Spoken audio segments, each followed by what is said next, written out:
Why did they laugh when she walked up to the line? The desert wind carried the sound across the range, harsh, dry, unrelenting. It whistled between the HESCO barriers and tore through the sun-bleached camouflage netting above the forward operating base. The dust was everywhere, fine as ash, metallic in taste, and thick with a scent of oil and iron. It clung to skin, to boots, to breath. It was the kind of place that didn't care who you were. The kind of place that broke everything soft inside you until only the necessary remained.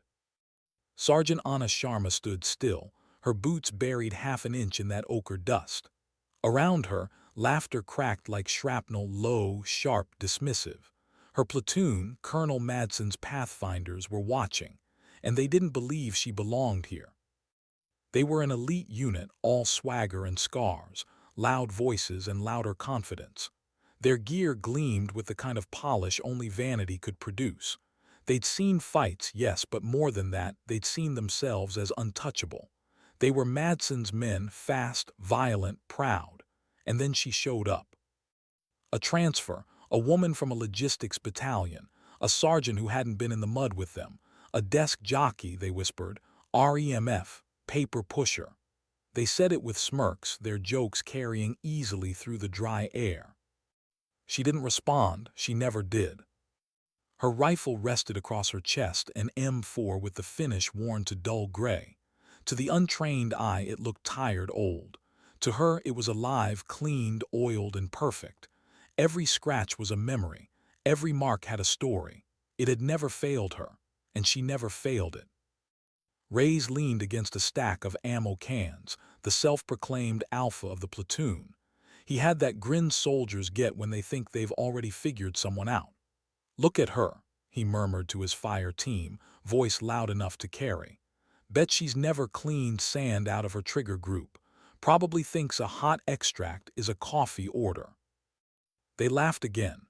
Even Private Gallo, the youngest, still too new to know when to keep quiet, joined in, though the sound of his laughter was uneasy. He wasn't mocking. He was following. Colonel Madsen stood a few yards away, arms folded, face carved from stone. His eyes were on Sharma, measuring, dissecting. To him she was an anomaly. Her stillness wasn't confidence, it was hesitation. Her silence wasn't strength, it was doubt. Her rifle, worn and used, looked like neglect. She didn't fit the picture of his Pathfinders, loud, aggressive, unflinching. He saw a mismatch, and in war, mismatches get people killed. The order came sharp and simple. Rifle qualification, standard drill. Reyes set the pace. Reyes lived for this. He moved like he was performing for an audience, which, in a way, he was. The sound of his magazine slamming into place, the rattle of charging handles, the thud of boots hitting earth, it was a ritual of noise and ego. He dropped to one knee in a storm of dust, fired in quick bursts and hit most of his targets. Not perfect, but fast. Good enough for government work, as the saying went. He strutted back, brushing off his fatigues, grin stretching wide. "Beat that," his smirk seemed to say. Then it was her turn. Anna Sharma stepped forward quietly. No swagger, no wasted movement. She didn't look around, didn't respond to the half-whispered jeers. Her world was smaller than theirs, just her rifle, and the line in front of her. She loaded her magazine, one fluid motion. No clicky dramatics, no noise. The rifle came up to her shoulder like it belonged there. Her cheek found the stock, eyes falling into line with the iron sight. It was a movement born not of training, but of habit, like breathing or prayer. The others watched, waiting for her to fumble, for proof that she was what they said she was, a desk sergeant, a tag-along, a misfit. Colonel Madsen's boots crunched on gravel as he approached, the sound heavy, authoritative. He stopped a few feet from her, close enough that she could feel his presence even without turning. "Sergeant Sharma," he said, "your file says 18 months in Logistics Command, Bramfield Depot. That right?" "Yes, sir." "This is Bram. We don't sign papers here, we move fast, we hit hard.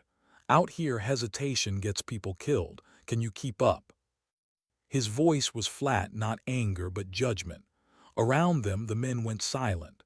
They wanted to see her crack, to watch the quiet sergeant stutter or explain herself. She didn't. She looked at the target, then back to him. "Yes, sir." 2 words. Simple, clean, emotionless. But they hit harder than any retort. It wasn't confidence or defiance, it was conviction. And somehow that irritated Madsen more than 100 excuses would have. He turned sharply. "We'll see. Stress shoot 400 meters full kit. Move, shoot, move. Reyes again, show them how it's done." Reyes grinned, already unstrapping his gear. He took off like a storm, boots pounding, dust rising.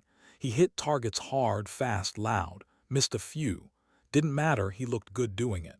When it was done, his chest heaved, sweat darkening his uniform. He glanced at Sharma, that same grin plastered on his face. "That's how you do it." Madsen nodded. "That's the pace, fast, violent, next." And the laughter came again, rolling through the platoon like an old song. "You're up, Sergeant. Try not to get lost."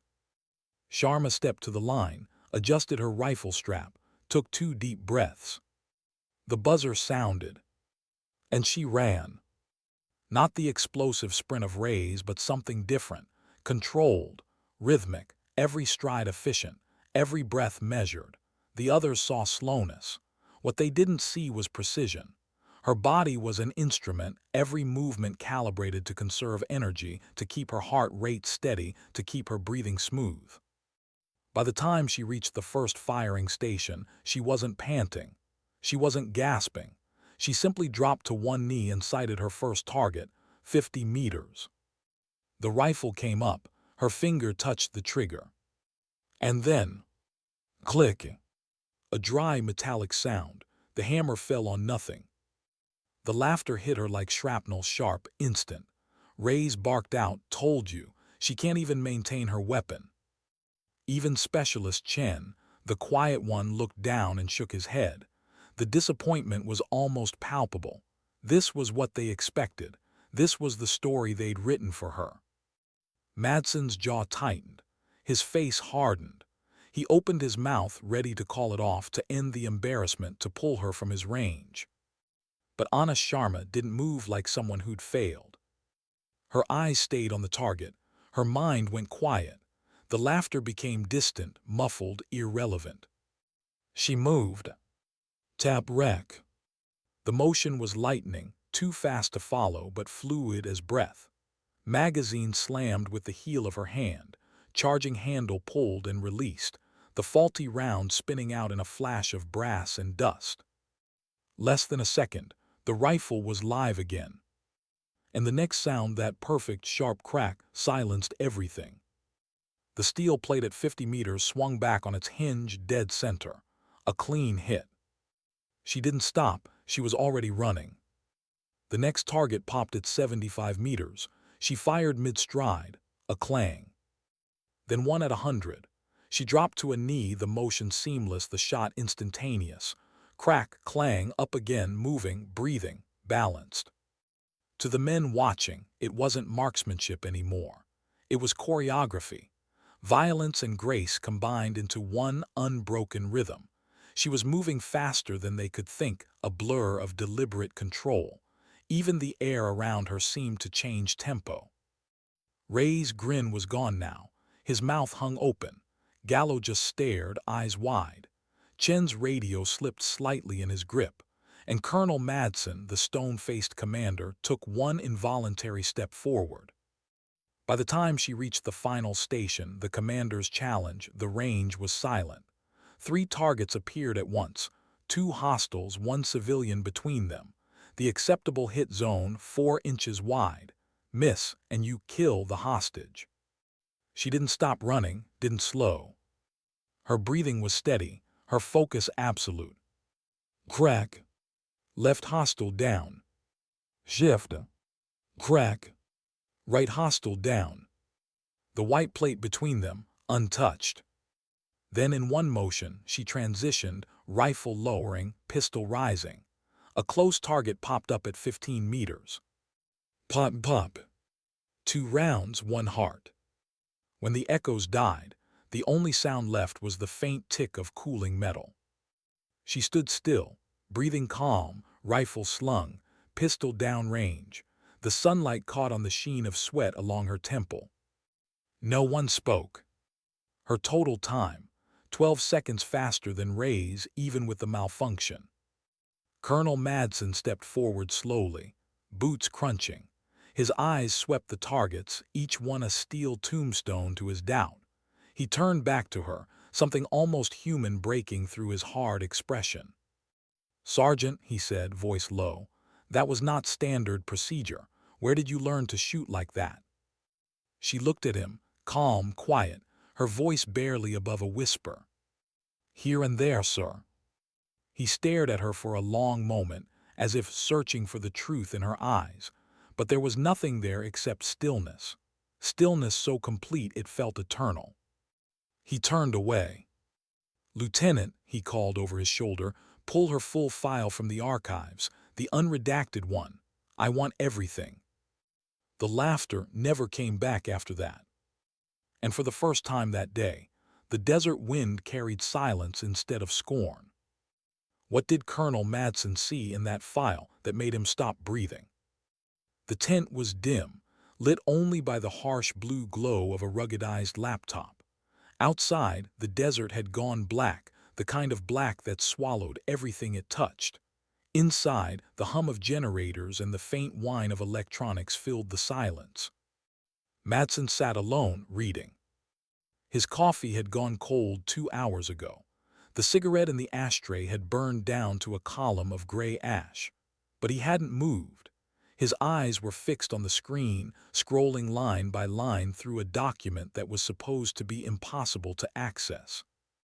Classified, JSOC Task Force 17. Operational History, SGT, ANA SHARMA. The words blurred, but the meaning didn't. Every paragraph was a story, every redaction a secret, every line of data a ghost.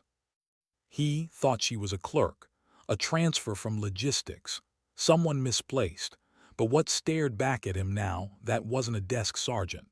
That was a specter built for the quiet kind of warfare men don't brag about. Kill confirmations, precision marksmanship under denied airspace. Engagement reports with no public record. Commendations for extraordinary lethality under stress. And then one line, buried beneath layers of redacted jargon, that made him lean closer. Call sign, metronome. He frowned, whispering the word aloud as if testing it. Metronome. He kept reading. Biometric analysis confirms subject's ability to consciously regulate cardiovascular and respiratory function under stress. Heart rate deviation during combat conditions, 5% from resting baseline. Observation. Heartbeat and breath maintain rhythm identical to a metronome. Madsen exhaled slowly, realizing why her movements on the range had seemed unnatural, not robotic, but measured. As if every breath, every pull of the trigger, every step was preordained, calculated. He scrolled further. Sharma holds regimental record for longest confirmed precision kill. 2430 meters, .338 Lapua, crosswind conditions, helicopter platform, moving target. Engagement success probability, 0.1%. He rubbed a hand down his face, the gravity of it settling like a weight on his chest. This wasn't a coincidence, this wasn't luck. He'd challenged a ghost of JSOC, a legend hiding in plain sight. She'd been training his Pathfinders before they were even recruits, and now she stood in his platoon, silent, unnoticed, carrying a rifle worn from 1,000 quiet wars. He read the last report in the file, the only one unredacted. Spotter SSGT, David Armitage, KIA Mortar Strike Northern Corridor. Psych Eval, post-incident declassified excerpt. I can't watch them through a scope anymore. I need to be on the ground with the soldiers I protect. Transfer requested voluntarily to line unit. Approved. Madsen leaned back, the tent canvas creaking faintly behind him. She hadn't been demoted. She'd chosen to leave. The best sniper in the regiment had walked away from the tower and the scope. to stand shoulder to shoulder with the grunts she used to guard from miles away. He stared at the words until they blurred, until they no longer made sense. Then finally, he whispered into the still air, "Jesus Christ, what are you doing here?" Outside, the desert wind moved through the camp, stirring loose canvas and dust, a restless breath that seemed to echo the question itself. By morning, everyone knew. Not from Madsen, not officially. Word like that doesn't need orders to spread. It travels through silence, in the way soldiers look at one another, the way a conversation dies when someone walks into the room. "Metronome," they whispered. 2 kilometers shot. Task Force 17. At first the disbelief came, then the awe, and finally the quiet. No one laughed anymore. They watched her differently now, not as the outsider who didn't belong, but as the one who'd been there and come back with ghosts in her wake. Even the boldest among them, Reyes, found his voice smaller, his jokes thinner. The balance of the platoon had shifted. It started with small things. The way they gave her space when she cleaned her rifle. The way their conversations dropped to murmurs when she passed. The way they began to mimic the calm efficiency of her movements, almost unconsciously, like students watching a master's hand. But the greatest change came from Reyes himself. He found her by the armory late one evening. She was seated at a steel table, the M4 stripped bare before her, a clean cloth and bottle of lubricant at her side. Her hands moved methodically, the kind of precision that looked effortless until you tried to match it. Reyes hesitated in the doorway. His shadow stretched across the floor, his confidence nowhere in sight.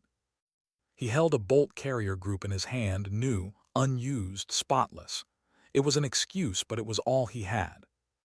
"Sergeant," he said quietly, voice almost foreign to his own ears.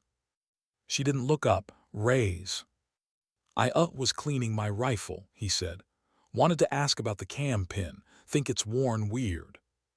It was. He knew it was. But it was the only language he could use, the language of rifles and steel. She set her tools aside and took the part from his hand, turned it over once, twice, then tilted it under the light. "The pin's fine," she said. Her tone was calm, factual. "But here." She pointed to the carrier itself, to a faint, almost invisible hairline discoloration. "You see this line?" He squinted, barely. "Stress fracture," she said softly. "Manufacturing defect. Would have failed in another 500 rounds. Catastrophic failure maybe in your face." Reyes blinked. His hand trembled slightly as he took the piece back. He saw the tiny flaw now, saw how close he'd been to disaster, and saw that she'd spotted it instantly. "I didn't see that," he muttered. "I know," she said simply. "Check that spot every time you clean." He nodded, still staring at the piece of metal like it was a bomb. "Yes, Sergeant, thank you." She wiped her hands and went back to her rifle. No lecture, no smile, no superiority, just the sound of soft metal against cloth. That night, Reyes lay awake longer than usual, staring at the ceiling of his bunk. The laughter from days before echoed in his mind, and he hated the sound of it now. He realized something he'd never admit aloud. She wasn't trying to prove herself. She didn't have to. She was teaching them just by being there. 2 days later, the briefing tent filled with the smell of dust and sweat and black coffee. The air was heavy with anticipation. Madsen stood at the front, sleeves rolled, pointer in hand, satellite imagery projected onto the wall. The mission, reconnaissance patrol into the coast valley, high risk. Objective, observe enemy activity in a fortified village. No engagement unless fired upon. Extract by nightfall. He outlined the infiltration route, steep ridgelines, dried riverbeds, known IED clusters. The men nodded, focused, serious. Then Madsen paused. He looked up from the map. "The overwatch position," he said, pointing to a ridge overlooking the valley. "It's exposed. 200 meters above the village. That spot controls every movement below. Whoever takes it becomes the eyes and ears of this platoon. The room was silent. They all knew what that meant. Whoever sat up there carried the weight of everyone else's survival. Madsen scanned the faces before him: Reyes, Chen, Gallo, Peterson. Then his eyes settled on her. Sergeant Sharma. Every head turned. "You'll take the overwatch," he said. "The position's marked, but I expect you to find something better. You have full discretion on engagement protocols. If you see a threat, neutralize it. You control their movement in and out. Their safety is in your hands." No one questioned it. No one objected. Even Reyes nodded. The respect in the room was silent, but complete. Madsen's voice softened, barely audible over the hum of the projector. "Make it count." She only nodded once. That night the desert was colder than usual. The wind whispered through the wire, carrying the low hum of generators and the muted rustle of tents. The moon hung low, sharp-edged against the black sky. Anna Sharma wasn't in her bunk. She sat alone on a rise of rock at the edge of the camp, her mat spread before her, tools and weapon parts laid out in perfect order. The stars shimmered faintly on the metal. The weapon wasn't her issued M4 this time. It was an M110 semi-automatic sniper system, modified, personal, a weapon she'd built herself long ago and carried like a relic. Her hands worked with ritualistic grace: barrel, bolt, trigger group, scope. Every part cleaned, every movement deliberate. This was her meditation, assembling a promise. The rifle wasn't just a weapon. It was a bridge between who she had been and who she was trying to become. For years it had been her voice, her judgment, her mercy. Now it was her way back to meaning. Footsteps approached behind her, slow, hesitant. She didn't turn. She knew who it was from the rhythm alone. "Reyes." He stopped a few feet away. In his hand, 2 metal mugs, steam rising in the cold air. He stood there for a while, just watching her work. The silence between them was full but not awkward. He finally stepped closer and set one of the mugs down beside her mat. "Coffee, black, strong, no words." She paused for the first time, looked at the mug, then gave a small, almost invisible nod.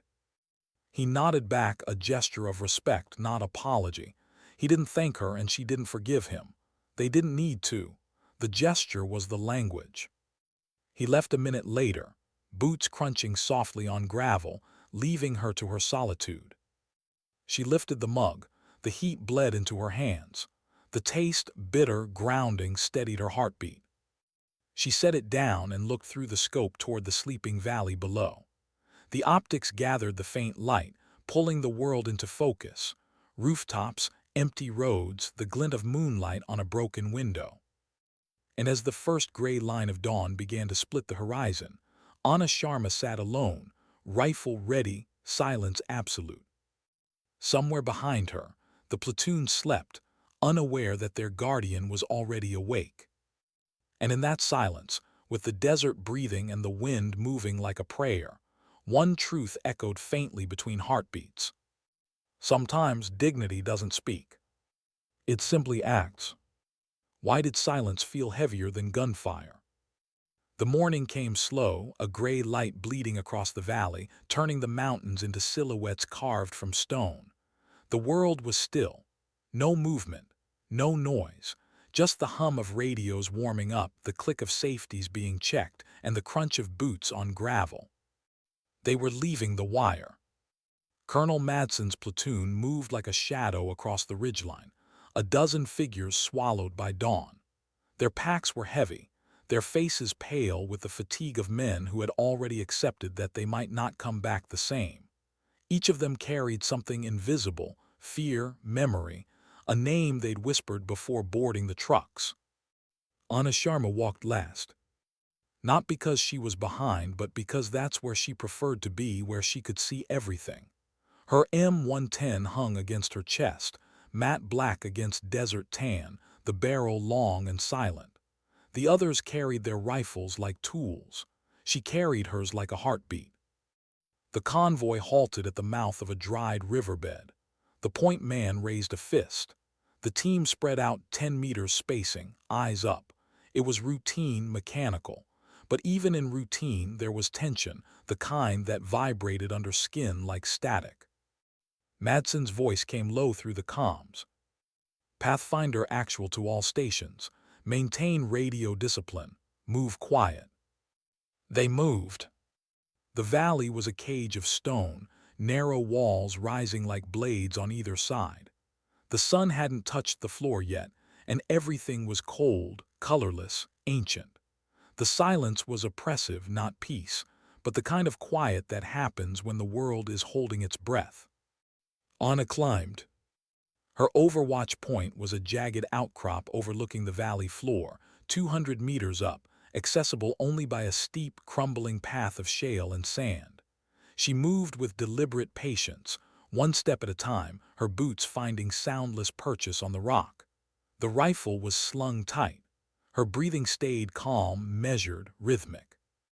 When she reached the crest, she crouched low, unrolled her mat and went to work. The view was breathtaking and terrible. The valley spread below her like a scar.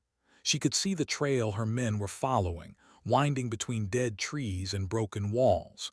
The village ahead was barely visible, a cluster of mud brick homes, half collapsed, smoke curling faintly from one chimney.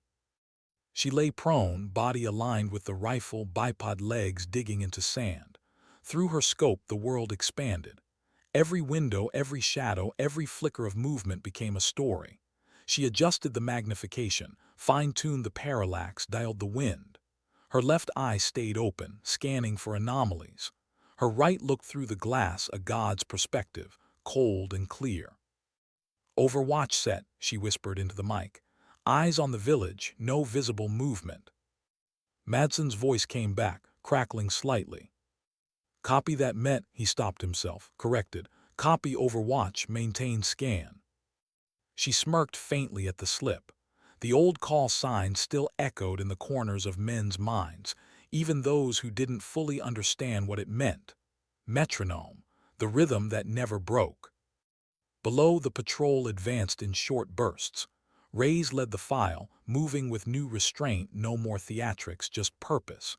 Chen followed, radio tight to his vest. Gallo brought up the rear, eyes darting nervously at every sound. They were learning from her silence, mimicking her steadiness without realizing it. For 2 hours, nothing moved but the wind. It was the kind of stillness that tests discipline. That whispers, nothing's wrong until something finally is.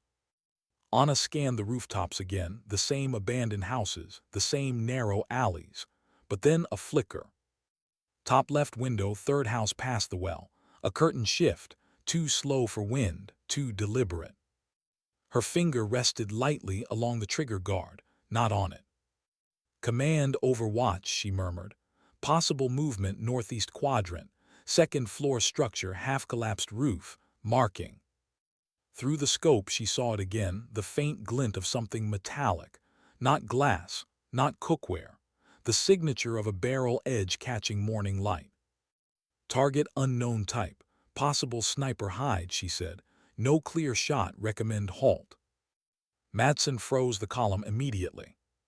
"Hold position," his voice came calm but clipped. "Overwatch, confirm intent." She adjusted slightly, slow and smooth, no wasted motion. The glass centered on the shadow in the window.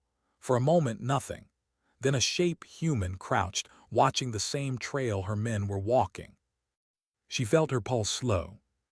Through her scope, time stretched. She could see the dust particles drifting in the sunlight, the shimmer of heat against the wall, and the faint tightening of a hand on a trigger grip. Her own breathing became soundless. The crosshairs steadied on the shape's center mass, but she didn't fire, not yet. "Command," she whispered. "Confirmed enemy Overwatch. Distance 470 meters. One hostile preparing to engage." Madsen's voice. "Rules of engagement apply." "Understood." The rifle cracked once. A single breath between the trigger break and the impact. The figure in the window folded, collapsing into shadow. The rifle slipped from his hands, striking the ledge, tumbling into the street below. Dust lifted like smoke. Silence. Overwatch, Madsen called softly. Status. Threat neutralized, she replied. No secondary contact. He exhaled. Copy, move forward. The platoon began moving again, quieter now, like ghosts beneath her gaze. And Anna stayed with them through the glass, tracking every motion, every shadow. Hours passed. The sun climbed high. Heat shimmered across the valley. Sweat beaded on her neck, but her breathing didn't change. She rotated slowly between sectors, scanning rooftops, doorways, tree lines. Her focus never drifted, not even when the wind shifted, not even when the radio cracked with static. This was her world, patience and precision. Then faint movement near the village edge. Two figures half hidden behind a wall. They weren't villagers. Their postures were too tight. They held something too long to be tools. Anna adjusted magnification. AK platforms. They were waiting. Ambush positions watching the trail ahead where Reyes and his team would pass in less than a minute. She clicked her mic twice, silent signal. Reyes froze mid-stride. The column crouched instantly, instinct overriding confusion. Anna whispered, two hostiles, one with RPG tube, bearing 086. Recommend delay entry. Madsen's voice came low. Do you have a shot? She didn't answer right away. Her scope tracked the first target, the man with the RPG. His head tilted slightly, scanning the path. He was patient, trained. This wasn't random militia. She centered her reticle on the man's shoulder. Exhale, squeeze. Crack. The man dropped lifeless before he even knew he'd been found. His partner panicked, spinning toward the sound. The second shot came a heartbeat later. Crack. The second body fell backward into the dust. Anna whispered into comms, clear. Copy, Madsen said. There was no triumph in his tone, only relief. By mid-afternoon, the patrol reached the outskirts of the village. The men moved slow, disciplined. Sharma adjusted position twice to maintain line of sight, crawling on her belly through gravel that bit into her palms. She didn't feel it. Pain was irrelevant. Only perspective mattered. She could see everything now, the labyrinth of mud-brick alleys, the open market square, the faint flutter of laundry on a line. It almost looked peaceful. Almost. Until a door opened. A boy stepped out, maybe 12. Thin, barefoot, he froze at the sight of the soldiers, then bolted inside again. Anna's heart skipped once. Something about the way he moved, too rehearsed, not surprise, timing. She scanned the building he'd entered. Flat roof, thick walls, and near the foundation a disturbance in the dust. A cable half buried leading toward the main road. Her eyes widened. Command, Overwatch. Possible IED trigger wire, building west of Objective Square. Madsen's voice sharpened instantly. All units freeze, repeat freeze. Reyes stopped mid-step, one boot hovering over the dirt. His face drained of color. He looked down and saw the thin copper wire stretched across the path, nearly invisible in sunlight. His chest rose and fell. Jesus Christ, he breathed. Anna stayed calm. I have the line traced. Device buried under the culvert 4 meters ahead of Reyes' position. You're in the kill radius. Madsen didn't hesitate. Everyone back 10 meters, move slow. They followed his command, inching backward, every breath shallow. The tension was a wire pulled tight, ready to snap. Gallo's eyes darted toward her Overwatch ridge, as if he could see her from that distance, as if her steadiness could anchor him. When they reached safe ground, Madsen's voice came again. Overwatch, can you detonate remotely? Anna shifted slightly, scanning the building. She found the wire's origin point, a small, square window where the boy had vanished. A flicker of movement again, not a child this time. A man, holding a receiver, thumb hovering over the trigger. No time, she whispered. Her finger curled. Crack! The bullet pierced the window. A half-second later, a muffled boom. The culvert erupted in a plume of dirt and fire, the shockwave rolling through the valley like a thunderclap. Shrapnel whistled against the rocks below her, echoing. And then silence again, the kind that comes after survival. Madsen's voice broke the stillness. "Overwatch, good shot." Anna said nothing.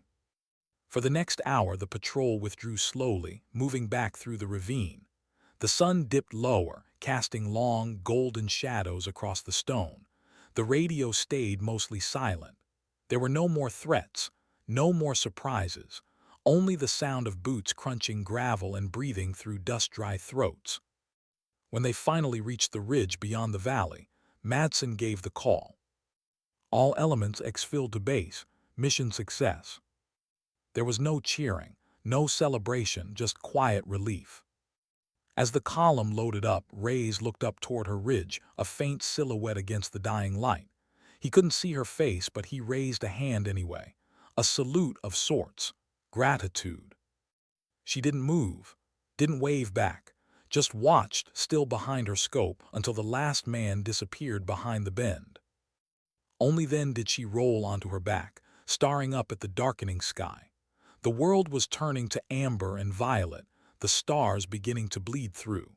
She exhaled slowly, the same measured breath that had carried her through 1,000 impossible moments.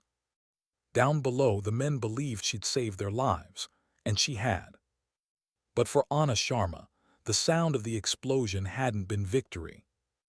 It had been memory, a reminder of another detonation, long ago, that took the only person who'd ever watched her back through a scope. The silence returned, heavy and complete. And in that silence, one truth lingered, as cold as the wind over the rocks. You can't save everyone. But sometimes, saving someone is enough. What do soldiers fear more, the next mission or the silence between them?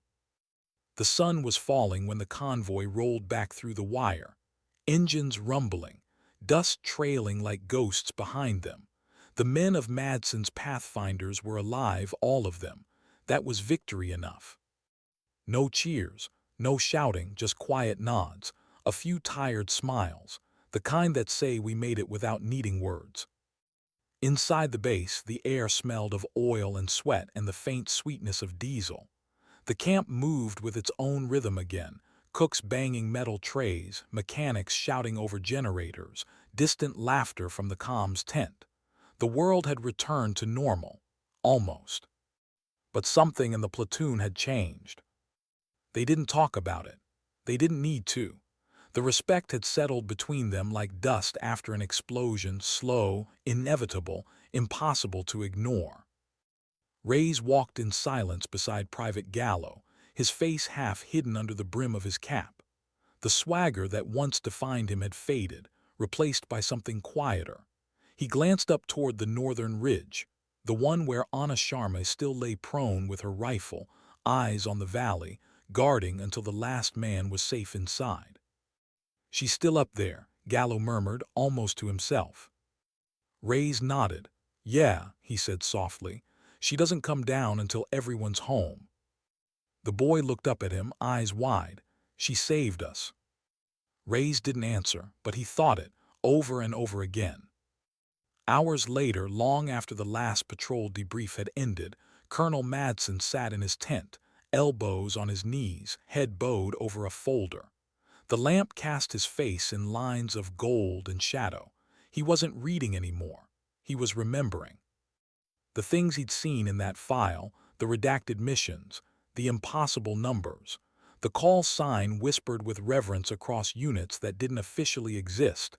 They haunted him. He'd served with special operations units before. He knew their type. Ruthless efficiency, unshakable confidence, the kind of precision only training and trauma could create. But Anna Sharma was something else. There was no ego, no pride, only silence and control. Control so absolute it frightened him. He lifted his head when the tent flap moved. She stood there, rifle slung, posture straight, eyes steady. She'd come straight from the ridge, her uniform dust-stained, sleeves rolled, knuckles raw. She looked like someone carved from the same stone as the mountains she'd guarded all day. "You asked to see me, sir." Her voice was calm, unassuming. He nodded. "Come in." She stepped forward, boots soft on the canvas floor. The air between them was thick with unspoken understanding. He gestured toward the empty chair opposite his desk. "Sit, Sergeant." She sat. He leaned back, watching her. "You know I had your full record pulled." Her gaze didn't flicker. "I suspected, sir." "You were JSOC, Task Force 17, Chief Marksmanship Instructor, code name Metronome." She said nothing, just watched him quietly, hands folded on her lap. "Why are you here, Sergeant?" His tone wasn't hostile, it was almost bewildered. "You could be halfway across the world, doing black ops missions that don't even exist on paper. But instead, you're in my platoon, shooting pop-up targets in a desert training range." She let a breath out through her nose. It wasn't a sigh, more like the release of something she'd been holding too long. "Because I needed to come down, sir." He frowned down. "From the tower," she said. "From the scope, from the distance." He waited. She looked past him, not at the wall but through it, as if seeing something far away. "For 5 years I watched men die through magnification. I knew their names, their faces, their pulse patterns. I calculated wind drift and bullet drop while they bled out below me. I was their protection, but I was never with them." Her eyes returned to him, sharp, steady, alive. "My spotter was killed in a mortar strike. He was 28. We'd done 9 missions together. When they sent me home, I couldn't stay behind the glass anymore. So I asked to transfer to a line unit. I wanted to be on the ground with the people I protect." Madsen was silent. In that moment, the rigid commander saw something he hadn't before, the quiet price of perfection. The burden of someone who had seen too much, done too much, and carried every name like a scar. He nodded slowly. "You're not just watching their backs anymore," he said softly. "No," she answered. "Now I stand beside them."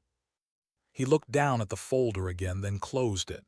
"Keep doing what you're doing, Sergeant. I don't need to understand it. I just need it to keep working." She rose, gave a single nod, and turned to leave. As she reached the tent flap, he said her name quietly. "Sharma." She paused. "That malfunction on the range," he said. "The one that jammed your rifle. You could have cleared it blindfolded." Her expression softened just slightly. "Yes, sir." "So why didn't you check it before the run?" She hesitated, then met his eyes. "Because they needed to see what would happen if I failed."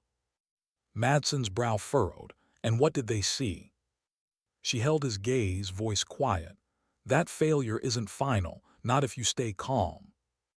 And then she left, silent, steady, disappearing into the desert night. Madsen sat there long after she was gone, the echoes of her words hanging in the air. Failure isn't final. He didn't write that in her report, but he remembered it. The next morning the camp was awake early. The Pathfinders were prepping again, weapons checks, gear layout, route planning. A new mission had come down from command overnight. The Valley Recon was only the beginning. This time it wasn't observation, it was retrieval. Intel suggested a downed UAV somewhere deep in hostile terrain, a black box still transmitting data. The enemy was searching for it too. Whoever found it first would hold the key to a dozen operations. Madsen's platoon was being sent to bring it home. 3 clicks east of Sector Echo, he said at the briefing, pointing to the satellite feed. Open terrain, limited cover, hostile movement likely. We go light and fast. He looked up, his eyes scanning the room. Sharma, overwatch again. High ground North Ridge. Reyes, you'll take point on retrieval. Reyes nodded. Copy, sir. Madsen's gaze lingered on Sharma for a moment, a silent exchange of trust. She simply inclined her head. No questions. That night as they prepared, the mood in the camp was different. The jokes had faded. There was purpose now, focus. Reyes found himself checking his rifle 3 times instead of once. Gallo rehearsed hand signals in the dim light. Even Chen moved quieter than usual, his words clipped, measured. Sharma was off by herself again, seated under the faint glow of a floodlight, cleaning her weapon. Her hands moved in that familiar rhythm, deliberate, patient, methodical. Reyes approached, this time not with questions, just presence. He crouched beside her, watching the way her fingers reassembled the bolt carrier. "You ever get used to it?" he asked softly. She didn't look up. Used to what? The quiet after missions. A pause, then she said, "You don't get used to it, you just learn to listen differently." He frowned. Listen to what? Her hand stopped for a moment. She looked up, eyes meeting his. To the things you didn't lose. He didn't understand fully, not yet, but something in her tone made him nod anyway. At dawn, the unit rolled out. The trucks rumbled across the dirt roads, their tires chewing through the red dust of the frontier. The sky was a muted gold, clouds stretched thin and high. Anna sat in the back, rifle across her lap, eyes scanning the horizon. Every vibration of the vehicle, every shift of wind, every faint mechanical hum registered somewhere deep in her subconscious. They reached the drop point just before sunrise. The terrain ahead was brutal, jagged rock, low scrub, open sight lines that made concealment almost impossible. Madsen raised his hand. "This is where we split. Overwatch, take your hill. We'll move to grid 427. She nodded, checked her pack, and began the climb. The others watched her go, that steady rhythm, the quiet endurance, the certainty in every step. None of them said it aloud, but they felt safer knowing she was there. Reyes muttered to Gallo, "She's not climbing, she's setting the tempo." Gallo frowned. "Tempo?" Reyes smirked faintly. "She's the metronome, remember, we move to her rhythm." Gallo smiled, small but sure. "Then we won't miss a beat." As Anna reached the ridge, she laid prone and raised her scope. The landscape ahead shimmered with heat. The wreckage of the UAV glinted faintly in the distance, a twisted skeleton of carbon fiber and shattered wings. The team moved below her, careful and deliberate, tiny figures in the vast desert. Through the glass she felt time slow again. Breath, wind, distance, everything measured, predictable. Until movement caught her eye, faint, far beyond the wreck. Shadows shifting, dust rising in patterns that didn't belong to wind. She adjusted magnification. A column small, 6 no 8 figures, armed, advancing. Hostiles. Her pulse stayed steady, a rhythm as calm as ever. But in her mind the equation began forming: range, time, angles, exposure. She pressed her mic. "Command, Overwatch, we have company." The sound of her voice, steady, unshaken, was enough to make everyone below tighten their grips and lift their heads. The mission wasn't over. It was about to begin. How fast can a heartbeat slow when death speeds up? The desert lay still beneath her scope, wide, open, merciless. The morning sun had turned the landscape into a bleached wasteland of stone and glare. Heat shimmered like liquid. The wreck of the UAV was only a few hundred meters beyond Madsen's men, its carbon frame twisted like black bone. But it wasn't the wreck she was watching. It was the dust beyond it. Through her scope the shimmer resolved into shapes. Shadows became forms. 8 figures, armed, tactical, disciplined. They weren't bandits or insurgents. Their movement was too precise.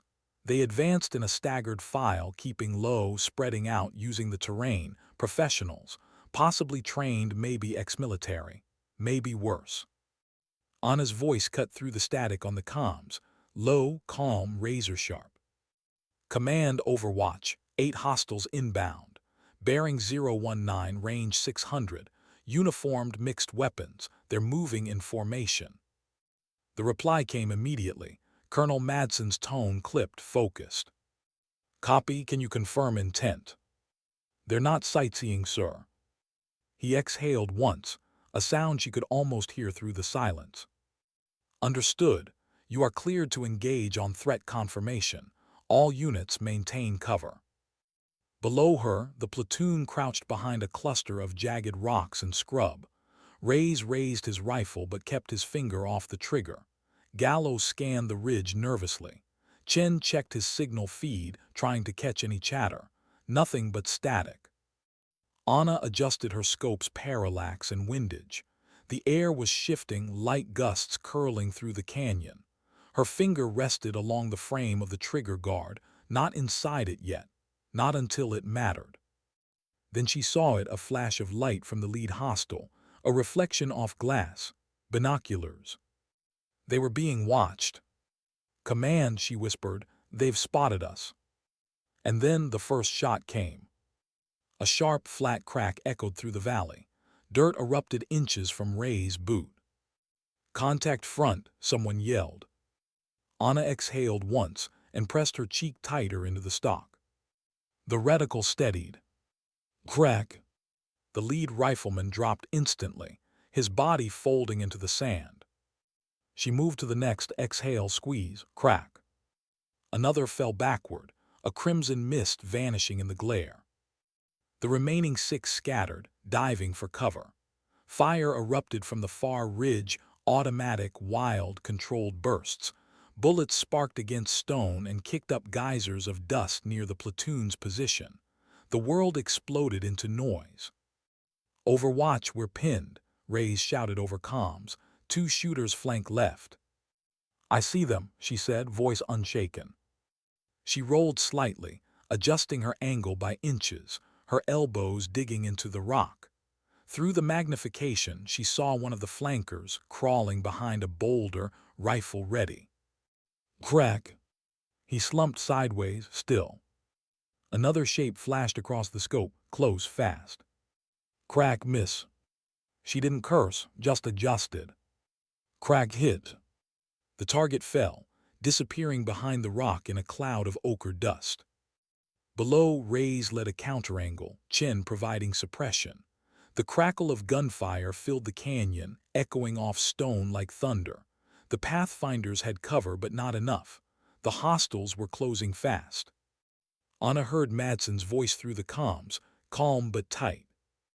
"Overwatch status." 6 down, she said, 2 moving toward the wreckage. "They're going for the black box." "Can you stop them?" Her finger tightened slightly. "Yes, sir." She adjusted elevation, measuring drop.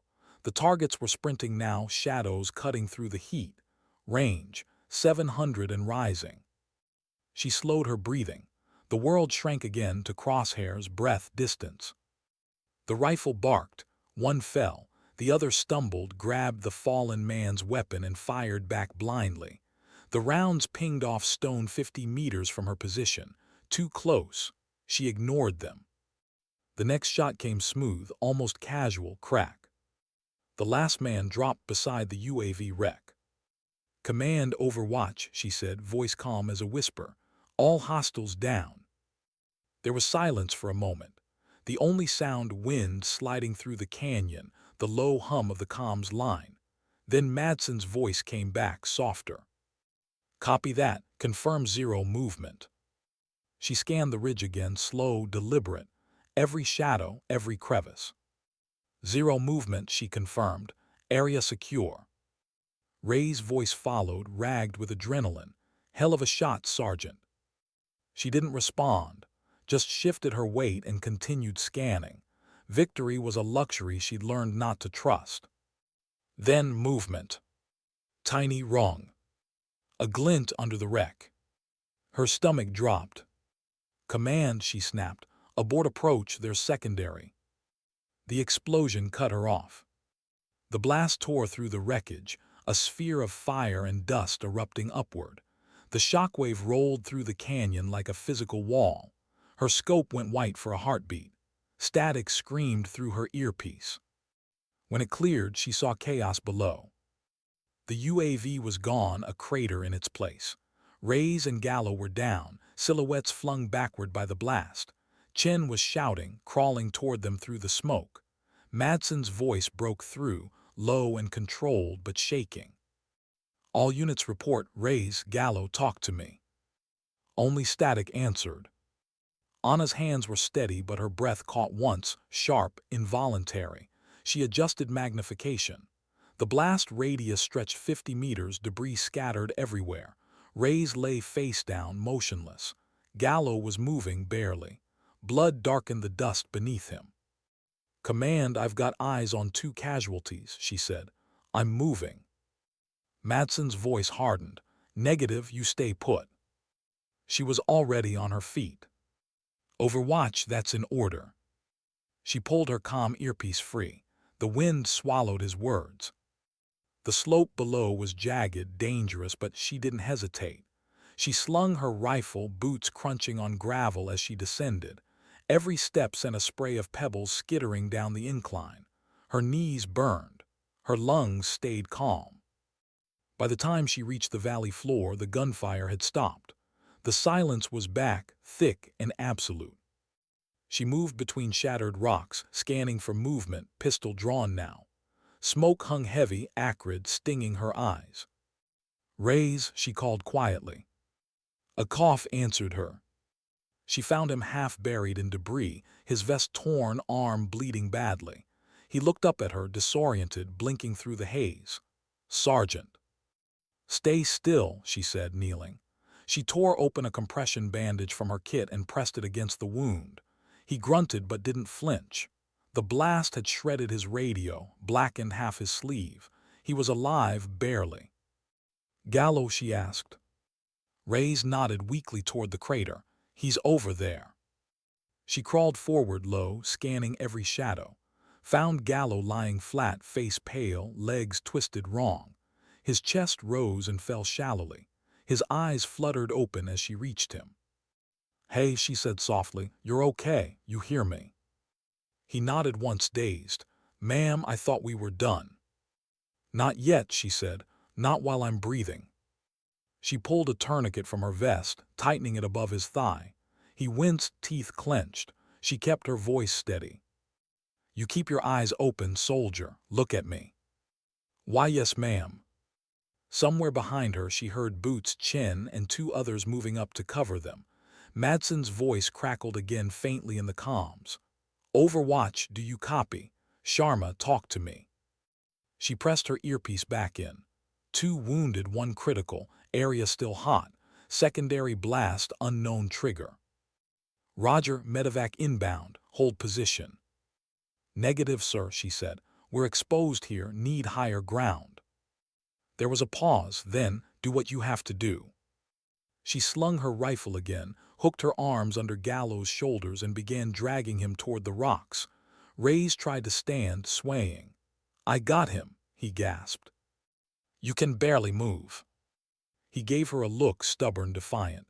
"Doesn't mean I stopped trying." She met his eyes for half a second, then nodded. "Fine, you take point, I'll cover." They moved together, slow, steady, inch by inch, smoke curling around them like ghosts. The ground trembled once, distant, faint. She froze, heard it again. A low hum, engines approaching. She lifted her scope, scanned the ridge. Trucks, 2 of them, advancing fast, raising clouds of dust.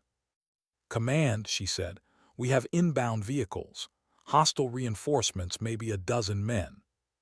Madsen's reply was instant. "Can you hold?" Her reply was one word: "Yes." She climbed to the edge of a rock formation and set the rifle down, chambered a round. The scope's reticle gleamed faintly in the sunlight. She whispered to herself, almost prayer-like, "One breath, 1 beat." Through the glass she saw the lead truck, a technical, mounted gunner scanning. She calculated distance, wind, movement, then fired. The driver slumped, the truck swerving hard, flipping sideways in a cloud of dust and metal. The second truck skidded to a stop. Men spilled out, running for cover. She adjusted, fired again. Crack, crack, 2 more fell.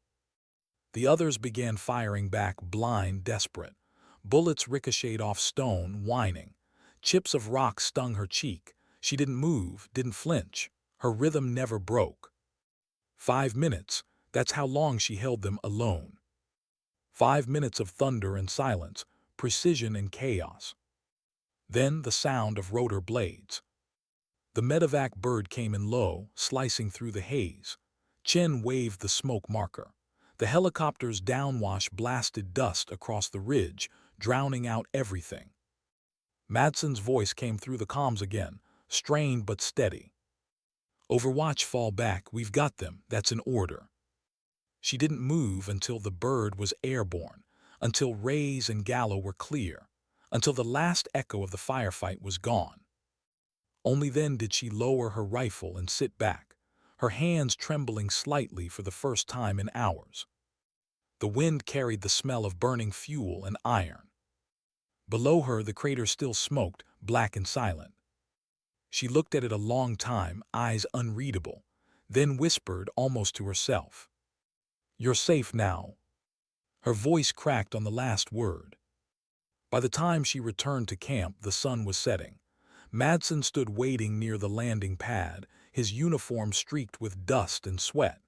He didn't speak at first, just looked at her, the faint soot on her cheek, the calm in her eyes that didn't match the carnage she just walked out of. "How many?" he asked.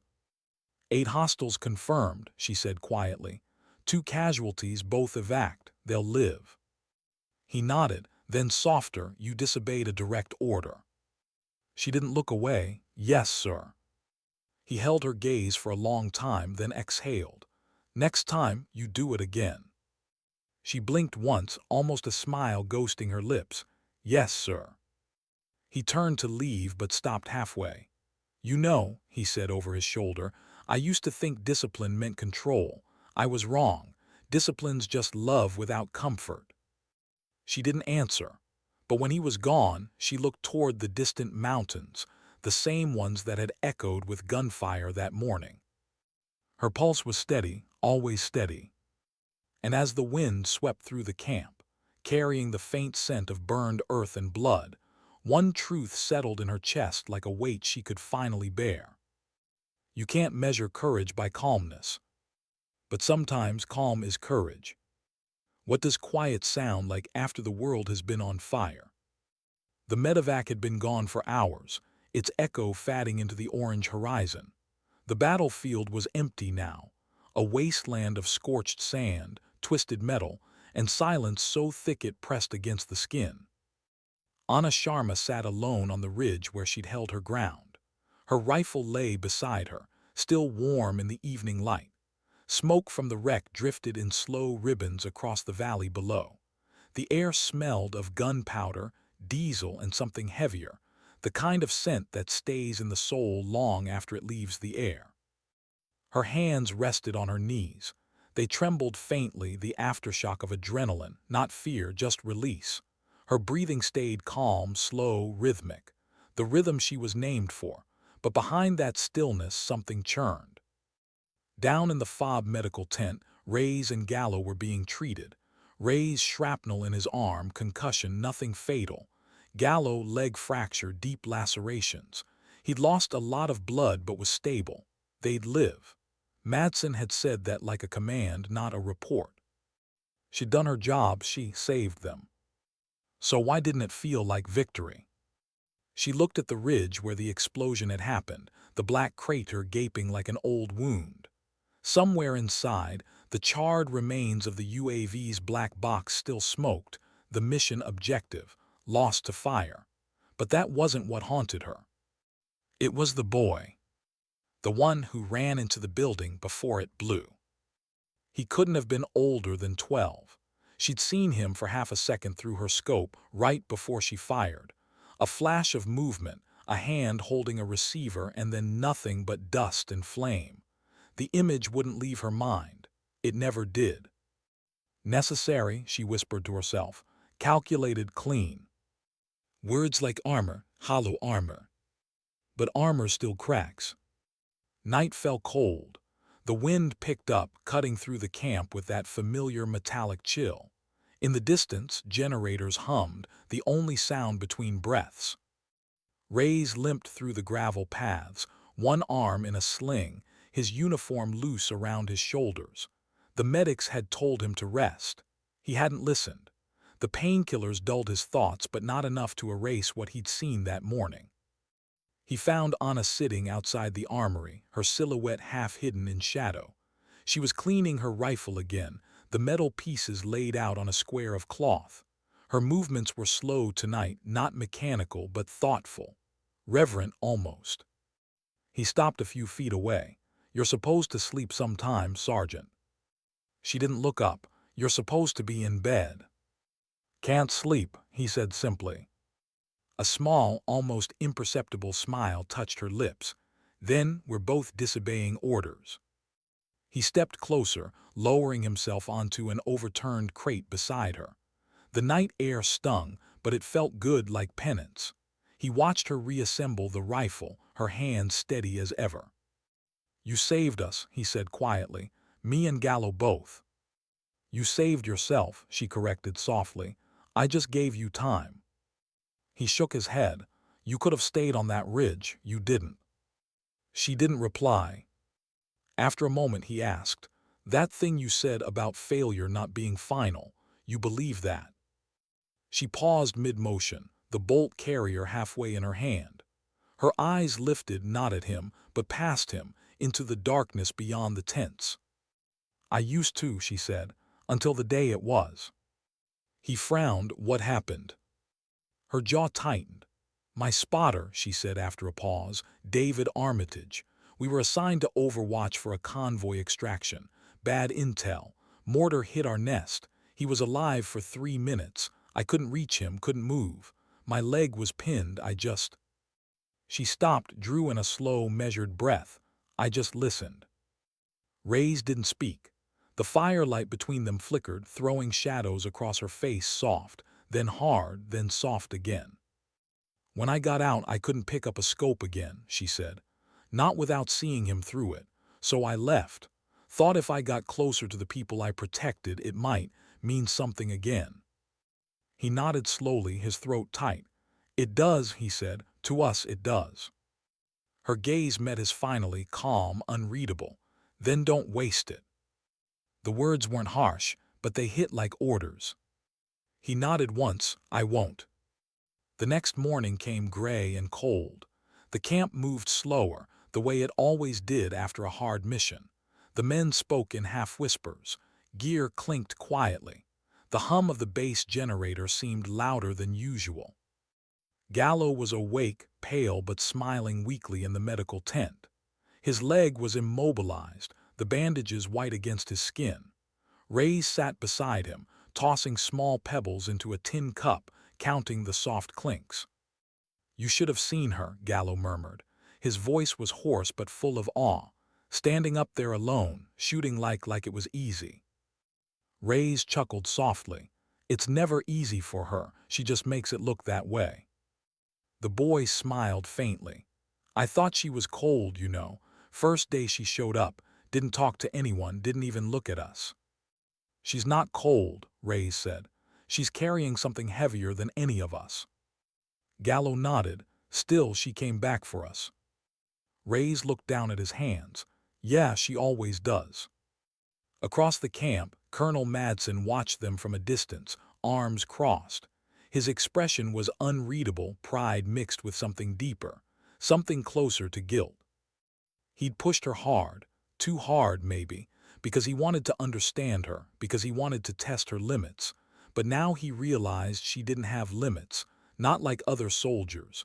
What she had was something rarer, more fragile. Purpose.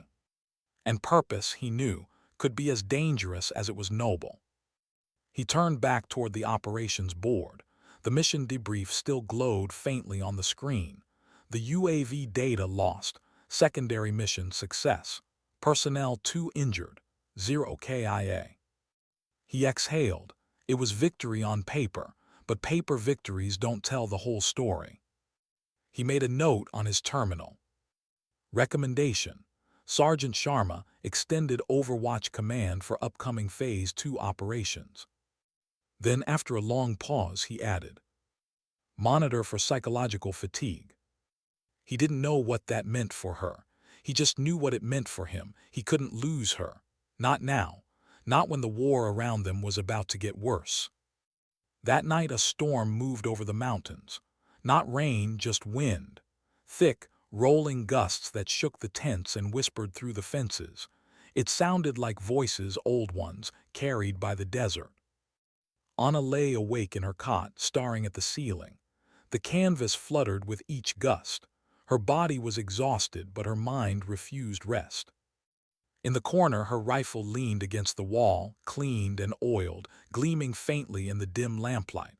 A perfect instrument, but perfection, she knew, was a lonely thing. She closed her eyes and saw the valley again. The explosion. The boy's face too quick, too far, the smoke curling around his hand. She saw herself pulling the trigger, saw the light leave his eyes, and tried to remind herself why she did it. Because it had to be done, she whispered, because they were in danger. Her pulse didn't rise, her breath didn't hitch, but her heart, steady as ever, felt heavy, as if each beat was pulling her deeper into the past. Outside, thunder rolled without rain. The storm never reached them, just circled above, distant, relentless. She turned on her side, eyes open, waiting for the sound to fade. It didn't. Because it wasn't thunder. It was artillery, far off, dull, rhythmic. She sat up immediately, listening, 3 seconds apart, then 2, then silence. Then the alarm blared across the base. Within minutes, the camp was alive again, boots pounding, radios screaming, orders snapping through the chaos. The sound of rushing bodies filled the night air. Madsen was already outside the command tent when Anna arrived, rifle slung, eyes sharp. "Report," she asked. "Forward listening post," he said. 30 clicks east. They've gone dark. Last transmission said incoming mortar fire, unknown origin." "Insurgents?" she asked. He shook his head grimly. "No, that pattern's too clean. Someone trained." She looked toward the horizon, the faint glow of distant impacts flickering like lightning. The war, it seemed, was coming closer. He turned to her. "We're moving at first light. I need your eyes on that ridge again. Same team, same formation." She nodded, already turning to leave. "Sergeant," he called after her. She stopped. "Last time you saved everyone else," he said. "This time, make sure you save yourself too." She didn't answer, just walked away, the wind tugging at her fatigues, the world behind her glowing faintly with fire. Later, in the darkness of her tent, she sat on the floor, disassembling her rifle one last time before dawn. Each part was laid out in perfect order. Each motion was silent, controlled, familiar. The rhythm never broke. Tap, clean, wipe, seat, lock. Her hand stopped once, just once, over the bolt. Her reflection shimmered faintly in the polished steel. For the first time, she looked at it like a mirror instead of a weapon. And in that reflection, she saw the ghosts, every mission, every shot, every face she couldn't forget. Her voice was barely a whisper. "I hear you." Then she reassembled the rifle, pushed the final pin in place, and closed her eyes. Somewhere outside, the wind rose again, steady, measured, rhythmic. Like a heartbeat. Like her. What happens when the quiet soldier has to speak? Dawn came without color, just pale light washing across the desert like ash over old fire. The mountains looked sharper than usual, their ridges carved into the horizon like scars. The Pathfinders were already geared up, loading magazines, checking straps, trading silent glances that said more than words could. The storm from the night before had passed, leaving only cold air and the smell of dust. Anna stood by the lead Humvee, adjusting the strap of her rifle.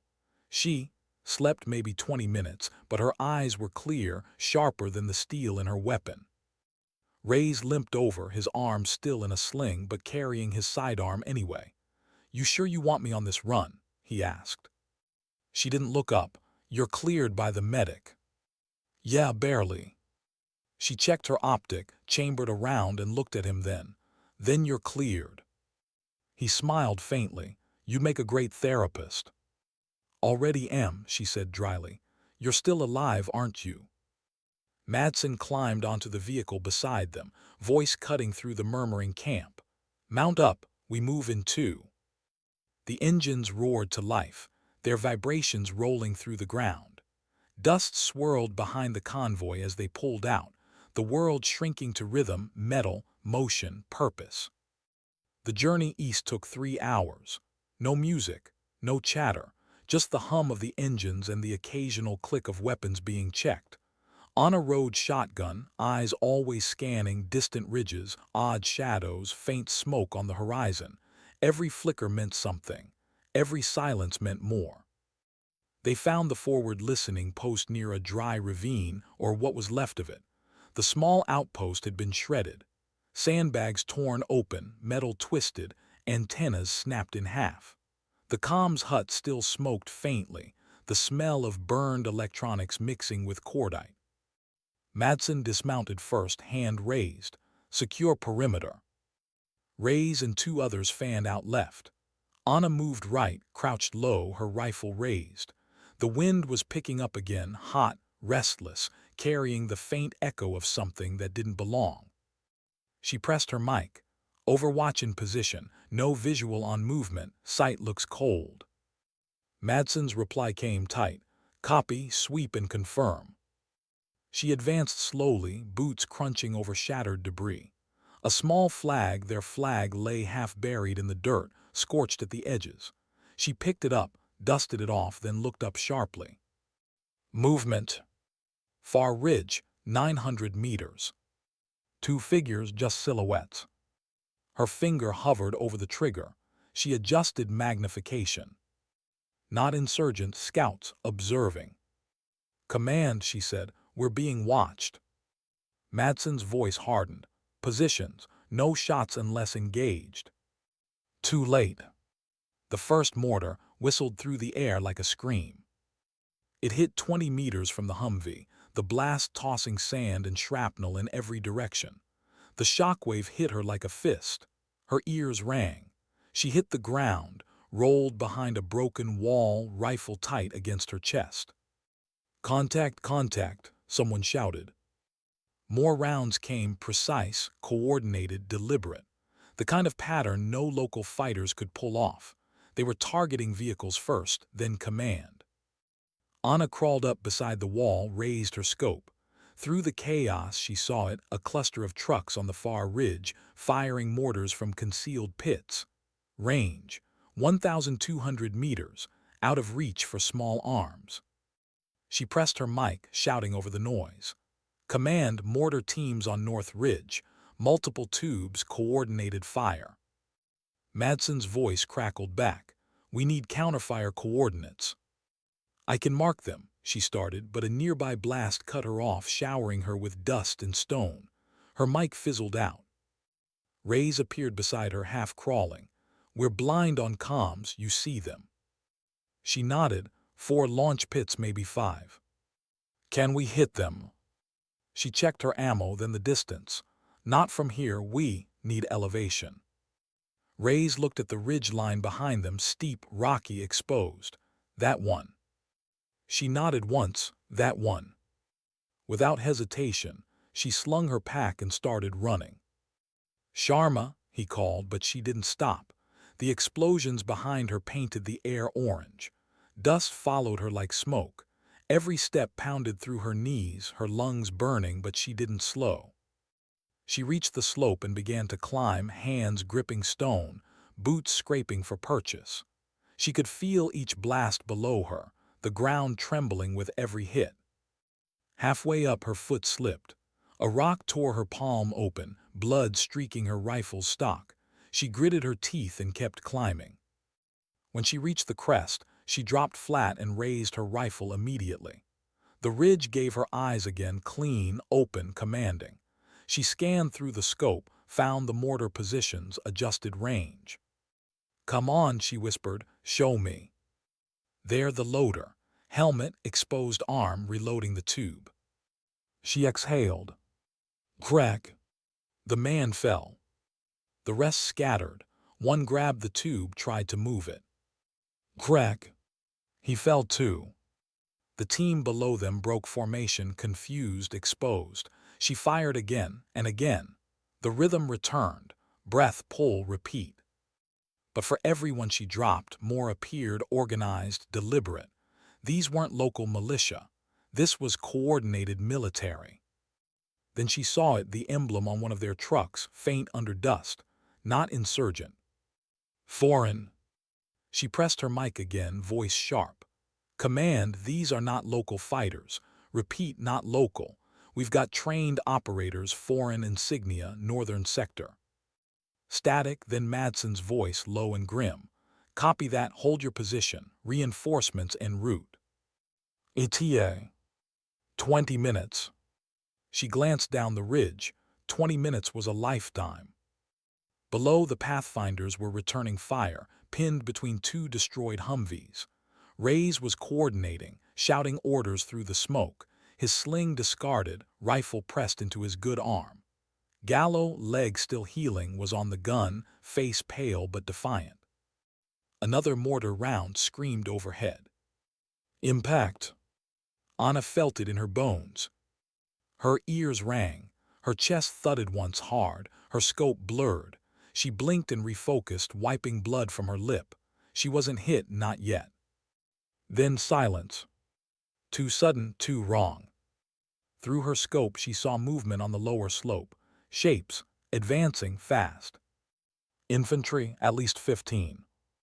Her hand went instinctively to the comm. Command, enemy infantry advancing, close range, 300 meters and closing. Hold Sharma, Madsen replied. We're repositioning. But she wasn't listening. She was already chambering a new round, already bracing the rifle into her shoulder. The wind had shifted. Her pulse didn't. Crack, crack, crack. 3 down. The rest split formation, disciplined, fanning out. She adjusted for elevation, sighting the next. Crack, misadjust, crack, hit. They were too close now. She switched to semi-auto, firing in controlled bursts. Below, her platoon rallied, pushing forward behind the cover of her fire. Reyes moved like someone possessed, guiding them with quick signals, keeping them alive. A round struck the rock inches from her head. She ducked, rolled, returned fire. 1 more down. Then she heard the sound she'd been dreading, the click of an empty chamber. Out of ammo.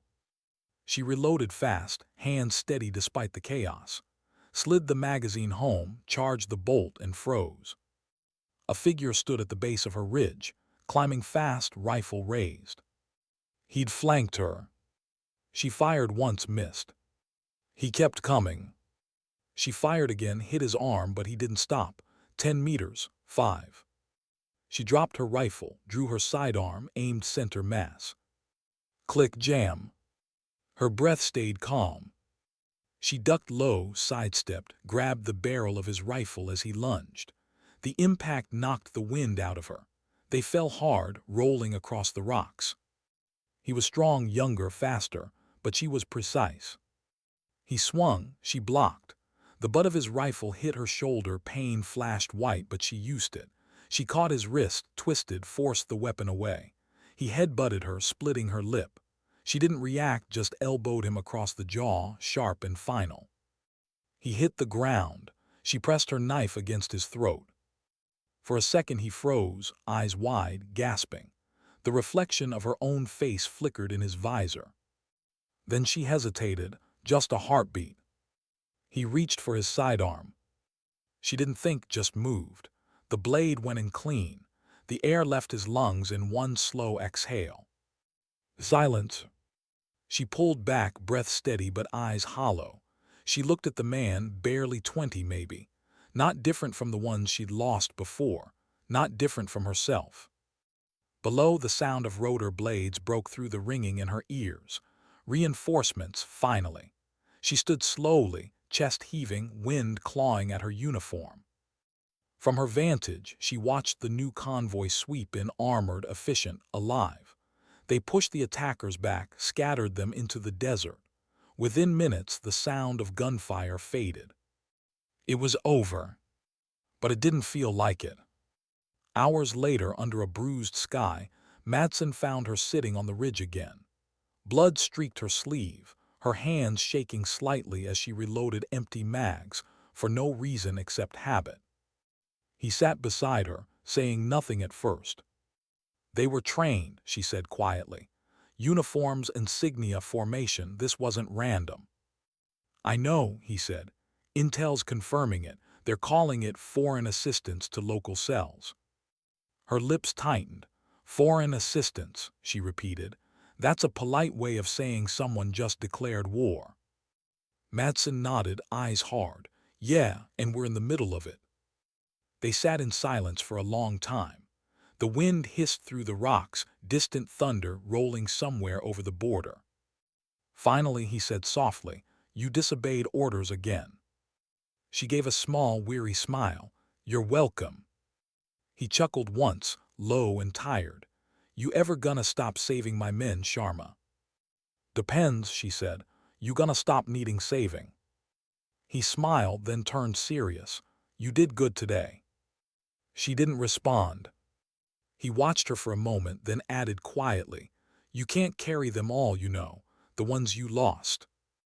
Her voice was soft. "I don't carry them, sir, they carry me."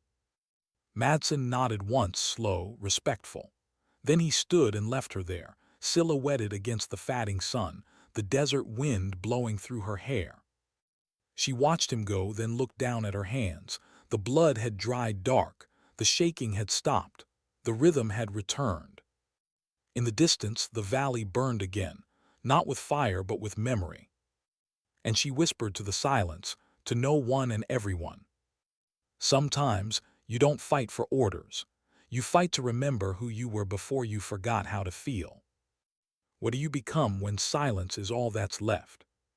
3 days after the assault on the outpost, the desert changed color again, darker, colder, as if the land itself was holding its breath.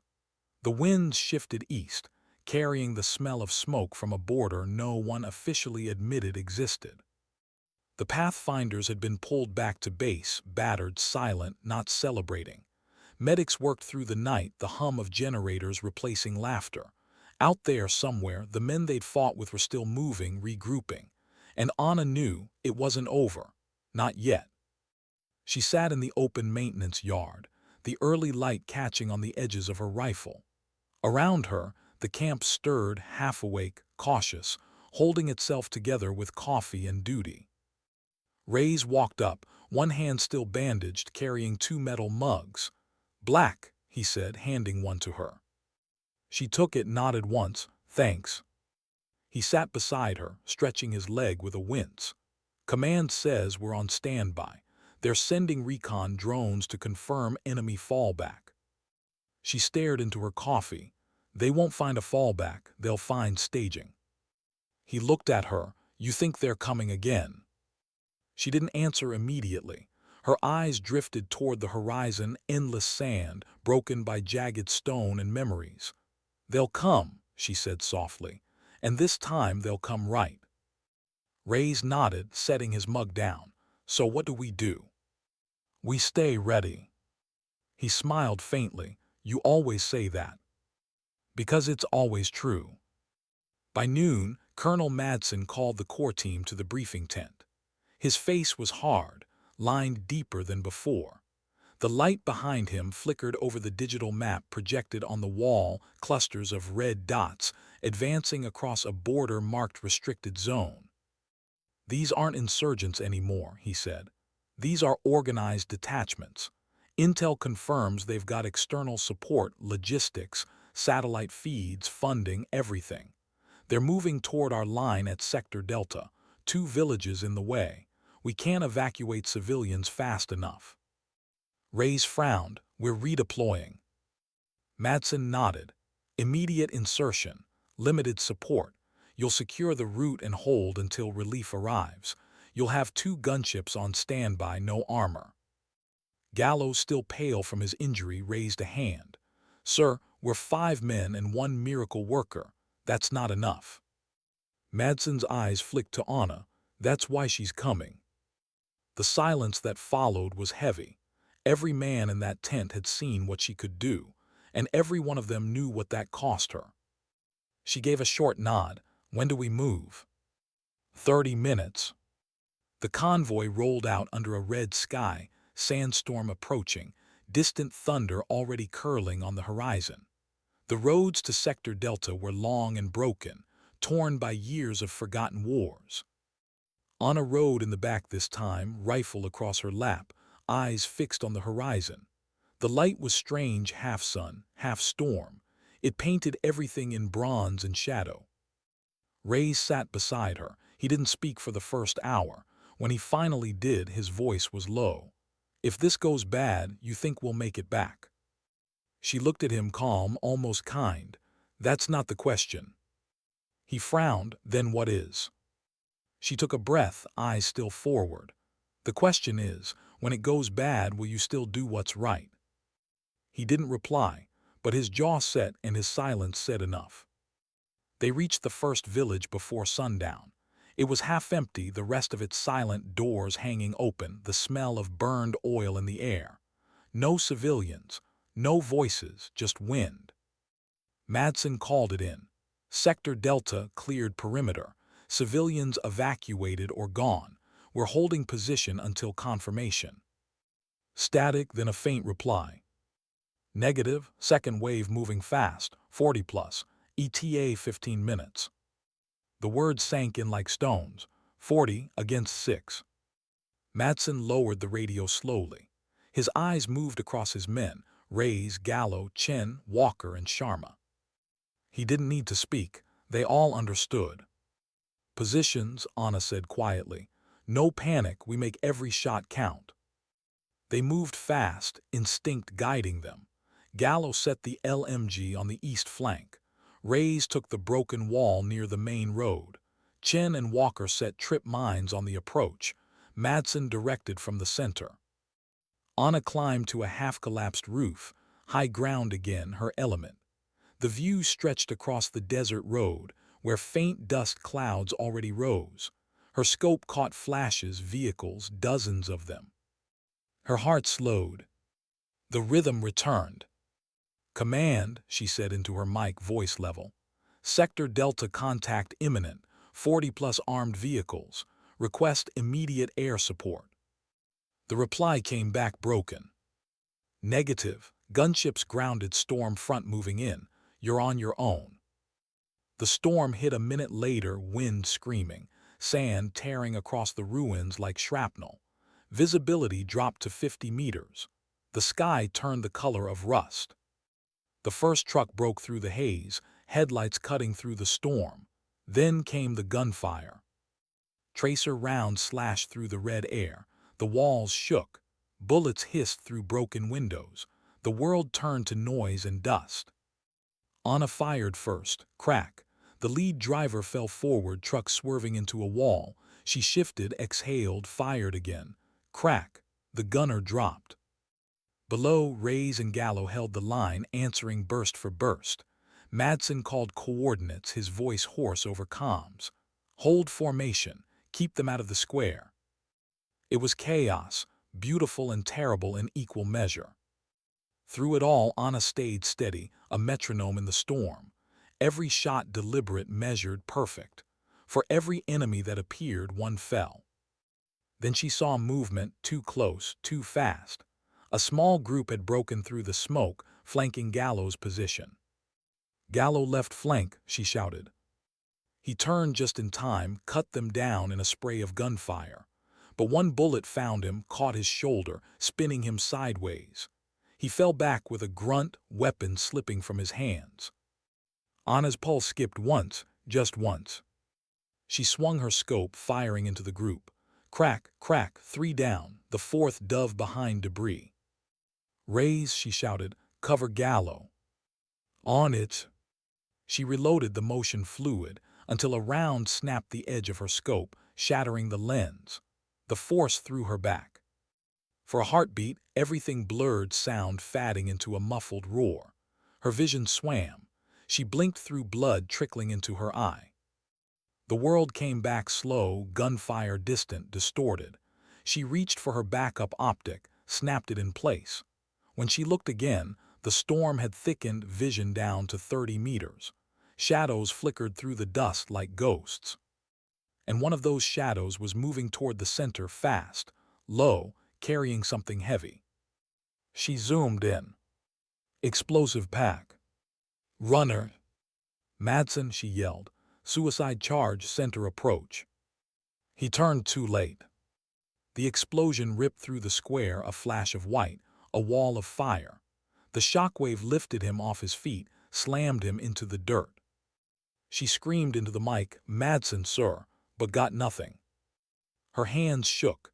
She dropped from the roof, hitting the ground hard, and ran through the smoke. The air was fire and sand and metal. Every breath burned. She found him near the crater, blood on his face, chest plate cracked. His eyes fluttered open as she knelt beside him. He tried to speak. "Don't talk," she said, pressing her hand against the wound. "You'll make it." He gave a weak smile. "Always lying to your co." "Always." He coughed once, blood in his teeth. "You're gonna have to finish this." She shook her head. "We'll hold together." "No," he whispered. "They'll overrun. You know what to do." She looked into his eyes, saw the order there, saw the weight of every command he'd ever given, and she nodded once, slow, silent. He exhaled and didn't inhale again. For a second the world stilled, the wind stopped, the sound faded. Then the firing started again. She rose slowly, picked up his dropped radio, and pressed the transmit key. "All units," she said, voice low, calm, absolute. "Command is down. I'm taking over. Fall back to secondary positions. We hold here." No hesitation, no argument, just her voice clear through the storm. Reyes' voice came back strained. "Copy, ma'am, holding." She reloaded, checked her last magazine. The wind howled louder now, carrying dust so thick it felt alive. The enemy closed in 20, maybe more. She crouched behind a broken wall, exhaled once, whispered to herself. One last rhythm. Then she stepped out. Her rifle spoke first, sharp, clean, merciless. She moved like water, low and fast, every shot precise. The storm swallowed the noise, but the results were clear. One fell, then another. She didn't feel the first round hit her shoulder, or the second that grazed her ribs. Only the third, deep, hot, real. It spun her sideways. She hit the dirt, rolled, forced herself up again. Reyes' voice came through static. "Anna, you're hit." "I'm fine," she lied. "Keep firing." Her blood darkened the sand at her feet, the color blending with the storm. She reloaded again, slower now. Her breaths came shorter. The rhythm faltered once, then returned. She pressed the trigger one last time. Crack. Then silence. When the storm cleared hours later, reinforcements arrived. They found the Pathfinders alive, battered, barely standing. Reyes leaned against the wall, his uniform scorched, eyes scanning the ground until they found her. Anna lay near the command post, rifle in her lap, body still. One hand rested on the radio, the other on her weapon stock. Her eyes were closed, her face calm, as if she just exhaled for the last time. Reyes knelt beside her, voice breaking. "You held it, Sergeant," he whispered. "You held it." Weeks later, the base was quiet again. The war hadn't ended, wars never do, but the line had held.